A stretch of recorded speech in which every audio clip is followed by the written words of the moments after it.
Hi everybody, Elke here. Just jumping in to get started with the Q&A session for tonight. I posted if anybody had any questions. I got one question that I'm going to dive into in a minute, and then if you have any questions while you're watching this, please post them and hopefully they'll pop up. Facebook can be a little tricky sometimes with that as far as what pops up, any questions, anything like that. Usually I have my computer here, but that didn't happen tonight. I got home a little late, so it's a bit crazy. But anyway, so one of the questions that was asked, and I'm paraphrasing here, is he has a character that has visions of the past that's also linked to the future. Now, I've never done anything like this or kind of read too much about this, but I actually had to pull out this book to make sure that I was as comprehensive in my answer as possible, as well as draw from my own experiences where I've jumped to the past or talk about past events, but I've just never had anything that was actually linked to the future. Present, yes. So what I would suggest, or what I would recommend, Christopher, is as you're writing it, is just to think about how you're transitioning in the description to make sure that it's clear when you're jumping into the past or jumping into the future. Just make sure that you're clear with how you describe that, first of all, before you jump in with your descriptions and setting up the scene that is set in the past or the future. And there's different ways to do it, but I think if you write it in such a way so that it's a smooth transition, as in, wish I had some examples, like for example, you could say, I remember when this happened, or I remember, and then jump into sort of a brief description of what happened, and then sort of expand it from there as far as your description, all those things. And I think the important thing as well too that is mentioned and refreshed my memory is when you're going into the past, depending of course on the scene and how it contributes to the overall plot of the book, or the character arc, is to make sure that it's not too much description, that you're just getting to the meat of what it is that that scene is supposed to do. You want to ground the reader in with the description of the scenery, where they're at, that's the same thing, where they're at, so that you're pulling the reader into the scene and describing it, but not so descriptive that you're pulling them away from the main purpose of the scene, if that makes sense. So that's the important to remember. So you're giving description, but not so much that it pulls the reader out of the book completely, or the overall bigger picture of the story.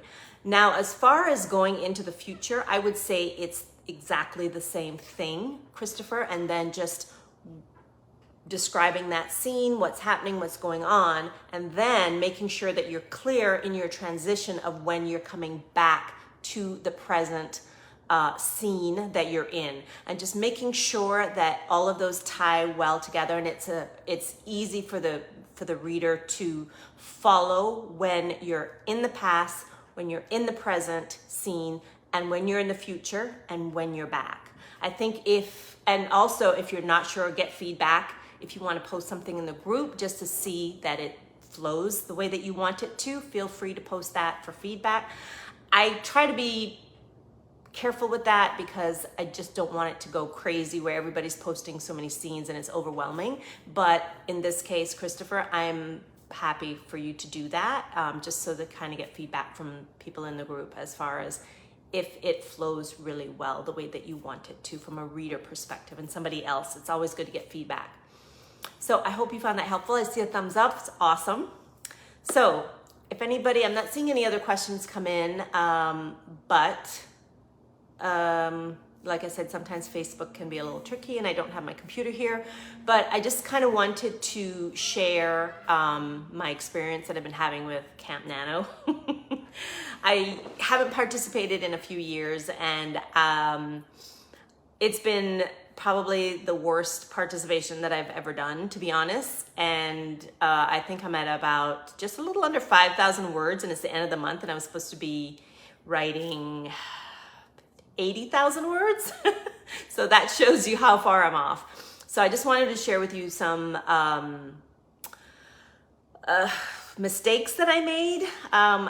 To be honest, I went in very confidently, thinking that this was going to be not easy, but easier than usual, because the two books that I was writing are have the same characters that are in other books. One of them is book 2 from my first book, so I'm already familiar with the characters, the setting, everything.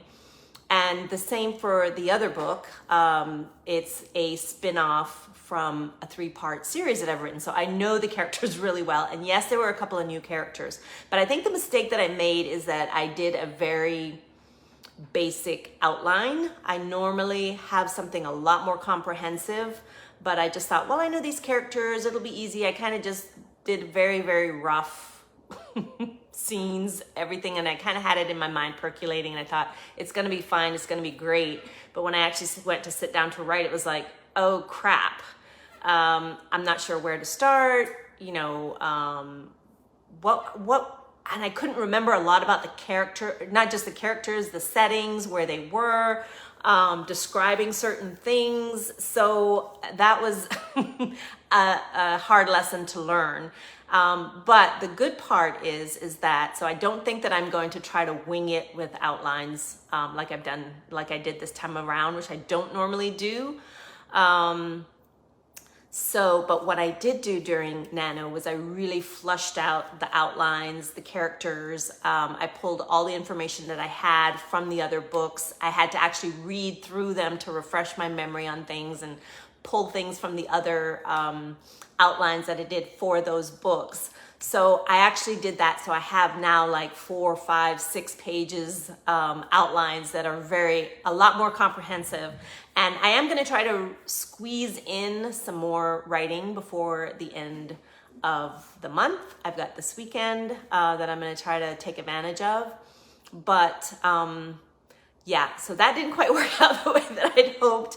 But I do still feel good that I made progress. And one thing that kind of gave me a little bit of hope as well too is that CampNano, the site, actually keeps a history of all the previous nanos that you participate in, whether it's CampNano or National Novel Writing Month. So you can actually add your projects and it'll stay there. I mean, I have stuff that I did in 19.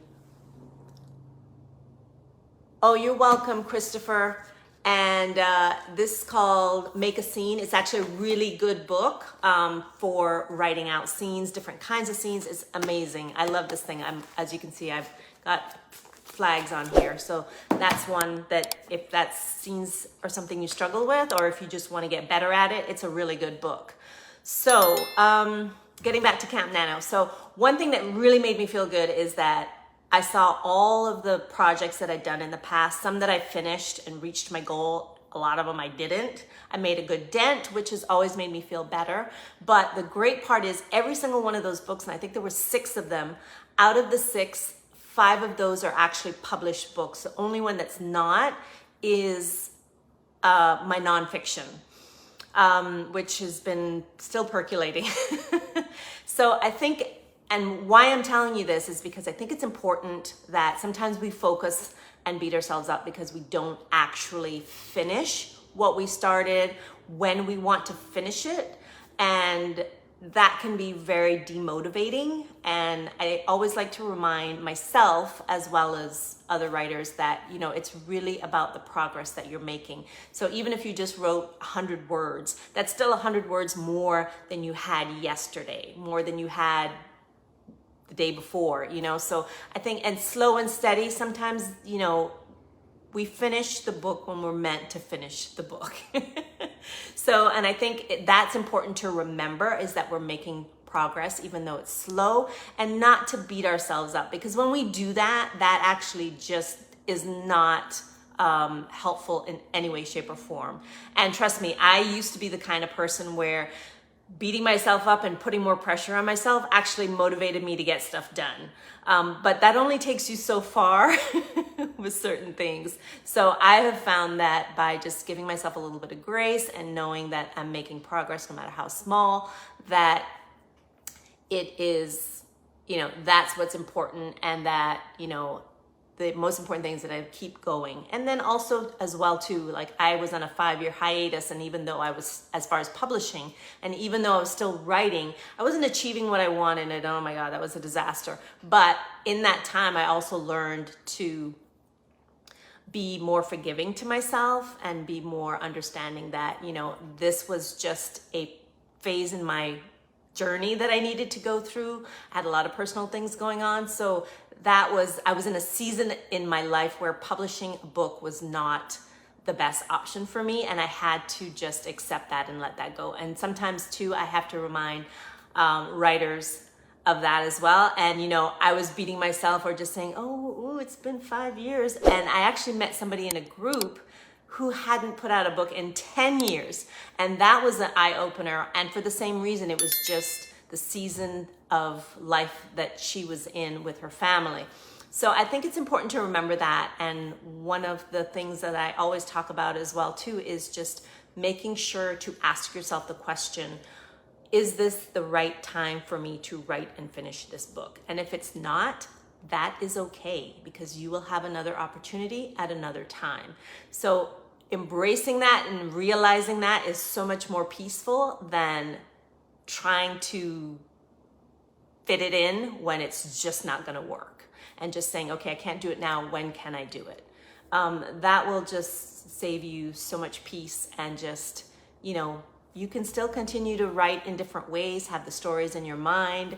So I think that that's important to remember. I'm just going to check here and see if I can see if there are any comments coming in. Okay, or any questions, I should say. Okay, I'm not seeing any other questions coming in. That's okay. I'm going to try. I started with the intention to do these every twice a month. And I kind of stopped that because I wasn't really getting a lot of engagement. But I think what I'm going to do instead, because a lot of times the questions come after, because I get it, not everybody can watch these at the time that I post them. So I'm going to continue to do those every 2 weeks, and then I'll pick a topic or something that I can share and talk with you guys on. And if that doesn't generate questions, then hopefully it's information that is helpful to you guys. Yes, I talk a lot with my hands. It's a trait I get from it's a family trait. Let's just put it that way. So I want to be cognitive of the time as well too. And of course I'm on my phone, so I can't see the time. I try to keep these to like 15 minutes maybe. But anyway, if you haven't already, check out the videos. As I mentioned, as far as questions to ask yourself, there is a free resource. It's called the Ultimate Checklist Bundle that has, it takes you through questions as far as, why you want to write, is now the right time. And it has, I think, 5 different checklists in there. It's really helpful as far as where to get ideas, how to, map out your book as far as an outline. It also has a editing checklist, and there's something else I know there is. I just can't remember what it is. But if you go to the K-Writers website, it'll be there, and I'll also leave the link in the comments as well. There's also a video series that I did about how to outline your book that goes a little bit more deeper. It's a lot more questions as far as your premise, and that's closer to the outline that I currently use. And it has a video series with sort of how to fill it out. The videos are really short, because trust me, I know when you're learning, I like to keep the videos short, because you really want to just get the information you need and dive in and get the writing done. So I think none of the videos are more than 10 minutes long. It comes with a free workbook, and you can watch the videos.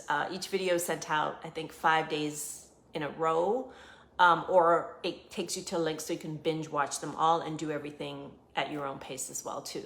So that's called Start Your Book Now. So that's also a free resource. That's more for if you're just starting out and you're not quite sure how to get started, where to go, how to develop your story, your characters. That really helps to dive into that a little bit more than the checklists. But the checklists are good to have because it has other things in it that the Start Your Book Now video series doesn't have, like where to find story ideas, as well as the self-edit checklist and the other checklists that are in there. So, okay, I'm just looking to make sure that no other comments are coming in or no questions are coming in. Nope, and I'm just gonna check. Okay, it's been about 15 minutes. I was checking the stove.